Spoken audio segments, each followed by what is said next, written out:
కాళిదాస మహాకవి ఏ కారణం చేత పొందాడు అని నన్ను అడిగారు అనుకోండి, విశ్వాసంతో పొందాడు అనాలంతే. ఎందుకు పొందాడు? గొర్రెలు కాసుకునేటటువంటి వాడు ఒక మహారాజు యొక్క కుమార్తెకి పతి అయ్యాడు. అయిన తరువాత మొట్టమొదటి రోజు రాత్రి ఆయన యొక్క నిజస్వరూపం తెలిసిపోయింది, అక్షరం ముక్క రానివాడని. చీకటి పడిపోయింది. ఆ రాజకుమార్తె అంది, ఇంతటి నిరక్షర కుచ్చివి, మా తండ్రి బాధపడతాడు నువ్వు అల్లుడు అని తెలిస్తే, నా మీద పగబట్టిన గురువు నిన్ను నాకు భర్తని చేశాడు, బెంగ పెట్టుకోకు. ఈ ఉజ్జయిని నగరంలో రాత్రంతా నగర సంచారం చేసి తెల్లవారే వేళ కాళికాదేవి గుళ్ళోకి వస్తుంది. నువ్వు వెళ్ళి గుళ్ళో కూర్చుని తలుపులు వేసి కూర్చో. ఆయనకున్నది మొండితనం. ఆ మొండితనాన్నే ఆస్తిగా ఆధారంగా చేసుకుని ఈశ్వరానుగ్రహం పొందగలిగినటువంటి శక్తిని ప్రచోదనం చేసింది ఆవిడ. కాబట్టి నీవు వెళ్ళి కాళికాదేవి ఆలయంలో తలుపులు వేసి కూర్చో. తెల్లవారుతుండగా అమ్మవారు వచ్చేస్తుంది, లోపలికి వెళ్ళిపోవాలి. ఇప్పటికీ వారణాసిలో వారాహి ఎలా తిరుగుతుందో అలా తిరుగుతుంది కాళికాదేవి. లోపలికి వెళ్ళడానికి ఆవిడ తలుపులు తెరుస్తుంది, నువ్వు బిడాయించి కూర్చో. ఎవడు రా లోపల తలుపులు తీ అంటుంది. నువ్వు ఆయనకేం రాదు అప్పటికి కాళిదాసు గారికి. 2 మాటలు చెప్తా, ఈ 2 అనుంది. ఏమిటన్నారు? కాళీ విద్య, కాళీ విద్య, ఈ 2 మాటలే అను. ఆయన అన్నాడు విద్య అనలేకపోయాడు కాళిదాసు. కాళీ ఇద్య, కాళీ ఇద్య అన్నాడు. పోనీ అదే అను. ఈ మొండితనం అమ్మవారి దగ్గర చూపించు. వెళ్ళిపోయి కాళికాదేవి గుళ్ళో కూర్చున్నాడు. వచ్చేసింది తల్లి తెల్లవారుతుండగా. తలుపు చప్పుడు చేసింది, తీయలేదు. తోసింది, తీయలేదు. ఎవడరా లోపల తలుపు తీయంది. అమ్మవారే తలుచుకుంటే తలుపులు తీయలేనంత బలహీనురాలండి కాళికాదేవి కాదు. వచ్చిన ఆవిడ తనని అనుగ్రహించగలదు. గొర్రెలు కాసుకునేవాడిని నాకు ఆవిడ ఎలా ఇస్తుందండి కవిత్వం అని అడగకుండా కూర్చున్నాడు వీడి విశ్వాసం. చూద్దాం ఏం చేస్తాడో. ఒరే తలుపు తీస్తావా తీవా? ఏమీ లేదన్నమాట. ఖాళీ విద్య. తలుపు తీస్తావా తీవా ఈవిడ విద్య కావాలని ఆయన. ఆఖరికి ఆవిడ ప్రసన్నురాలైంది. షహబాష్, ఎంత నమ్మకం రా నా మీద అనుకుంది. ఆ నాలుక తలుపు సందులోంచి బయట పెట్టింది. ఇప్పుడు తలుపు కొద్దిగా తీసి విద్య ఇస్తే కానీ తలుపు తీయడనమాట. విద్య లేనివాడు కాబట్టే తలుపు తీసుకోగలదని తెలుసుకోలేకపోయాడు. విద్యలు ఇచ్చిన తల్లి తలుపే తీయలేదా తెలుసుకోలేకపోయాడు. తలుపు నేను వేసేయగలను ఆవిడ రాకుండా. ఈ మొండితనం విశ్వాసంగా మారిపోయింది అమ్మవారి మీద. ఇప్పుడు నాలుకొక్కటే బయటెట్టాడు.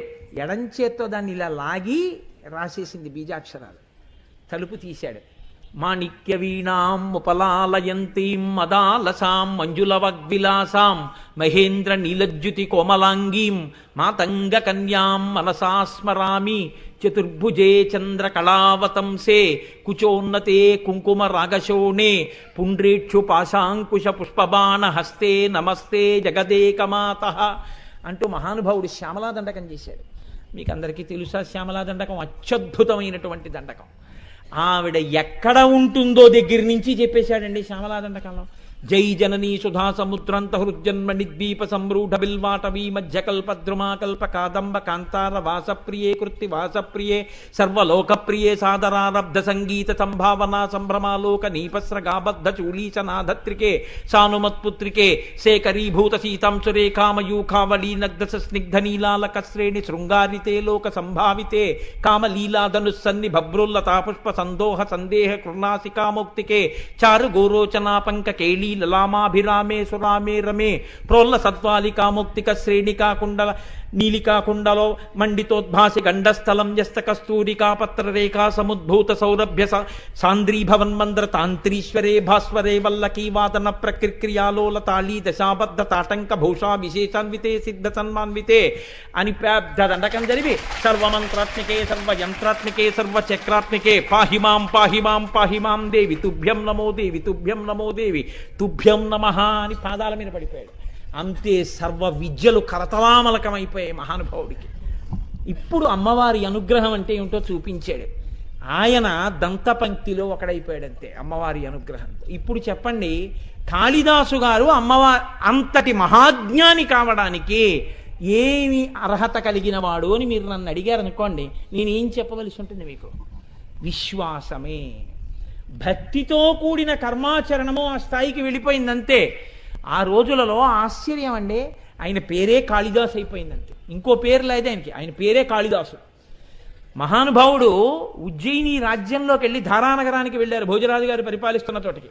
భోజరాజు గారి ఆస్థానంలో ఏకసంతాగ్రాహి, ద్విసంతాగ్రాహి, త్రిసంతాగ్రాహి అని ముగ్గురు ఉండేవారు. ఒక్క మాట పద్యం చెప్తే ఏకసంతాగ్రాహి గ్రహించి చదివేస్తాడు. చెప్పిన ఆయన ఏకసంతాగ్రాహి చదివితే 2 మాటలు విని ద్విసంతాగ్రాహి చదువుతాడు. ద్విసంతాగ్రాహి ఏకసంతాగ్రాహి చదివిన వాడిది విని త్రిసంతాగ్రాహి చదువుతాడు. వీళ్ళు ముగ్గురు చదివి అంటారు, వాడి సొంత కవిత్వం కాదు మహాప్రభో, ఎక్కడో ఉన్నదే వీడు చదివాడంటారు. రాజు శిక్ష వేసి పంపిస్తుండేవాడు. ఏ కవిని భోజరాజు దగ్గరికి రానిచ్చేవారు కాదు. కాళిదాసు గారు అమ్మవారి అనుగ్రహంతో కనిపెట్టారు, వీళ్ళు భోజరాజు దగ్గరికి కవుల్ని చేరనివ్వట్లేదు అని. ఏమీ తెలియని వారిలా వెళ్ళారు వీళ్ళ దగ్గరికి. వెళ్ళి, అయ్యా నేను పేద బ్రాహ్మణుండండి, ఏమి ఐశ్వర్యం లేదు, భోజరాజు గారి దర్శనం చేయిస్తే ఓ శ్లోకం చెప్తాను, దానివల్ల నాకేమన్నా 4 రూకలు ఇస్తాడనుకుంటున్నాను, తప్పకుండా చేయిస్తాం, కానీ నీకేమొచ్చో శ్లోకం చెప్పు అన్నారు. ఆయన అన్నాడు, అస్థివద్భకవచ్చైవ చల్లవత్ తెల్ల కుక్కవత్ రాజతే భోజతే కీర్తి పునఃసన్యాసిదంతవత్ అన్నాడు. భోజరాజు గారి కీర్తి ఎలా ప్రకాశిస్తోందో తెలుసా? అస్థి అంటే ఎముక, ఎముక ఎంత తెల్లగా ఉంటుందో భోజరాజు గారి కీర్తి అంత తెల్లగా ఉంది. బకవచ్చైవ అంటే కొంగ ఎంత తెల్లగా ఉంటుందో భోజరాజు గారి కీర్తి అంత తెల్లగా ఉంది. చల్ల అంటే మజ్జిగ ఎంత తెల్లగా ఉంటుందో అంత తెల్లగా ఉంది. తెల్ల కుక్కవత్, తెల్ల కుక్క ఎలా ఉంటుందో అంత తెల్లగా ఉంది. రాజతే భోజతే కీర్తి పునఃసన్యాసిదంతవత్, సన్యాసి దంతాలు ఎంత తెల్లగా ఉంటాయో అంత తెల్లగా ఆయన కీర్తి ఉంది. దానికి వివరణ మాత్రం నన్ను అడక్కండి, లేనిపోను గొడవ. కాబట్టి పునఃసన్యాసిదంతవత్, సన్యాసి దంతాలంత తెల్లగా ఆయన కీర్తి ప్రకాశిస్తోంది అన్నారు. ఇప్పుడు ఈ శ్లోకం విని వీళ్ళు అనుకున్నారు, ఇంత చేతకాని కవులున్నారు లోకంలో అనుకుంటాడు రాజు, వీడిని తీసుకెడదాం అనుకున్నారు. ఈయన ఆ కవులు మాట్లాడుతున్నప్పుడు కనిపెట్టారు, ఏకసంతాగ్రాహికి కొద్దిగా నత్తి ఉంది, టకారం డకారం మకారం నకారం పలకదు, బాగుందనుకున్నారు. మర్నాడు రావయ్యా తీసుకెడతాం భోజరాజు గారి దగ్గరికి అన్నారు. తీసుకెళ్లారు భోజరాజు గారి దగ్గరికి, తీసుకెళ్లి కూర్చోపెట్టారు. ఈయన ఒక కవిటండి, మీకు ఏదో శ్లోకం చెప్తాట అన్నారు. ఏది చెప్పమన్నారు భోజరాజు గారు. ఏకసంతాగ్రాహి తిరిగి చెప్పే అవకాశం లేని పద్యం చెప్పాలి, అటువంటి శ్లోకం చెప్తే నత్యున్నవాడు మళ్ళీ పలకలేడు. కాబట్టి ఇప్పుడు కాళిదాసు గారు అన్నారు, షజ్జామజ్జకరాజ్యవీజ్య వసుధాజ్జాలాంశ్చమజ్జాకిరే జిట్యేట్కిక్కి ధరే ధరే ఖణఖణా ఖజ్జూర విడ్భ్రమ లుడ్భ్రం లుడ్భ్రమ లుడ్భ్ర లుడ్భ్ర యుదపాడ్డస్తథా పాదౌటేటి పటేటిటేటిటుర సత్ప్రఖ్యాతి సత్యాదయ అన్నారు. అందులో ప్రారంభమే జకారం. షజ్జామజ్జకరాజ్యవీజ్య వసుధాజ్జాలాంశ్చమజ్జాకిరేట్కిక్కేట్కిక్కి ధరే ఖణఖణా షాజ్జూల లుడ్భ్రం భ్రమ. ఈ మాట అనేటప్పటికీ వాడు అదిరిపోయాడు ఏకసంతాగ్రహం. ఇదేమిట్రో ఈ జకారాలు ఏమిటి, ఈ అల్లరేమిటి, ఈ శ్లోకం ఏమిటి, పాదౌటేటి పటేటిటేటి టకారం ఏది పలకదు, అలా ఉండిపోయాడు. ఇదేమిటి నిన్న చెప్పిన శ్లోకం ఏం వాళ్ళు చెప్పట్లేదు ఏమిటి. ఇప్పుడు ఇది వినగానే భోజరాజు గారు తూర్పు దిక్కుకున్నవారు ఠక్కని దక్షిణానికి తిరిగారు. ఇలాంటివి ఇంకొక 3 శ్లోకాలు చెప్పారు. 3 దిక్కులు తిరిగి 4 దిక్కుల రాజ్యం నీకు ధారపోసేస్తున్నానన్నారు. ఇప్పుడు ఆయన తన ప్రజ్ఞ చెప్పాడు. మహారాజశ్రీమన్ జగతి యశసాతే ధవళితే పయఃపారావారం పరమ పురుషోయం మృగజతే కపర్దీ కైలాసం కరివరమ భౌమం కులిశభృత్ కళానాథం రాహు కమల భవనో హంసమధునా అన్నారు. మహారాజా, మీ కీర్తి ఎంత తెల్లగా ప్రకాశిస్తోందో తెలుసా? నీ కీర్తి విపరీతమైన చల్లతనంతో ప్రకాశించేయడం వల్ల బ్రహ్మగారికి తన హంసవాహనం కనపడడం మానేసింది, వెతుక్కుంటున్నాడు, తెలుపులో కలిసిపోయింది. శ్రీ మహావిష్ణువు పడుకుందామంటే పాలసముద్రం కనపట్టలేదు, వెతుక్కుంటున్నాడు. పరమశివుడు తన ఇంటికి తాను ఎడదామంటే కైలాస పర్వతం కనపట్టలేదు, వెతుక్కుంటున్నాడు. గ్రహణం రోజున రాహువు చంద్రుణ్ణి పట్టుకుందామంటే కనపట్టలేదు, ఈ తెలుపులో కలిసిపోయింది, వెతుక్కుంటున్నాడు. నీ తెలుపు వాళ్ళ త్రిలోకాధిపతుల యొక్క స్థావరాలు కనబడకుండా చేసేసింది, అంత తెల్లతనంతో ప్రకాశిస్తోంది నీ కీర్తి అన్నారు.